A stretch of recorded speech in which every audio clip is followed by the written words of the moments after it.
मनुष्य आनंद और सुख की खोज में लगा रहता है।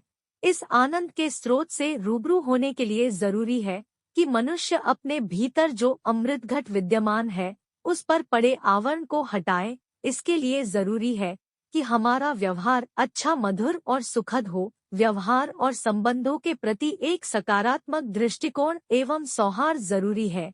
दूसरे की विशेषता देखकर प्रसन्नता जाहिर करना, प्रोत्साहन देना और उसे पवन बनकर जनता तक पहुंचाना, यह एक उदार दृष्टिकोण है और यही मानवता की ज्योतिर्मय ऊर्जा है।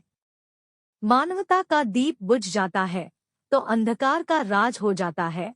तब मनुष्य को भले बुरे, कर्तव्य पवित्रता का ज्ञान नहीं रहता। आज दुनिया त्रस्त है, परेशान है, क्योंकि वह इसी स्थिति से गुजर रही है। विलियम जेम्स ने कहा कि मानव अपनी सोच की आंतरिक प्रवृत्ति को बदलकर अपने जीवन के बाह्य पहलुओं को बदल सकता है। सच यह है कि संसार में सुख भी है और दुख भी। दोनों की अनुभूति एक दूसरे के अस्तित्व के कारण ही होती है। दिन का महत्व इसलिए है कि रात आती है और रात का महत्व इसलिए है कि रात के बाद दिन आता है। हम आनंद और सुख चाहते हैं तो हमें ईर्ष्या, कलह, निंदा, चुगली आदि से बचना होगा। ये धार्मिक दृष्टि और मानवीय दृष्टि से भी पाप है, मानसिक रोग पैदा करने वाले हैं। मेरे साथ ऐसा व्यवहार नहीं किया, उसके साथ किया तो मन में अप्रियता या विद्वेष पैदा हुआ। यही समस्या की जड़ है।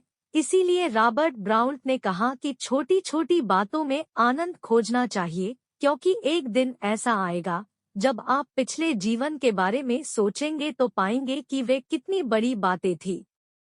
संकुचित दृष्टिकोण अहम की प्रबलता से बनता है। अहम प्रबल होने से दृष्टिकोण सीमित हो जाता है। अगर हम व्यवहार कौशल की खोज करें और सौहार्द भावना के मर्म को समझ ले तो हम सुखी हो सकते हैं। लेकिन बड़ी दिक्कत है कि हर आदमी अपनी ही सोच को सही मानता है।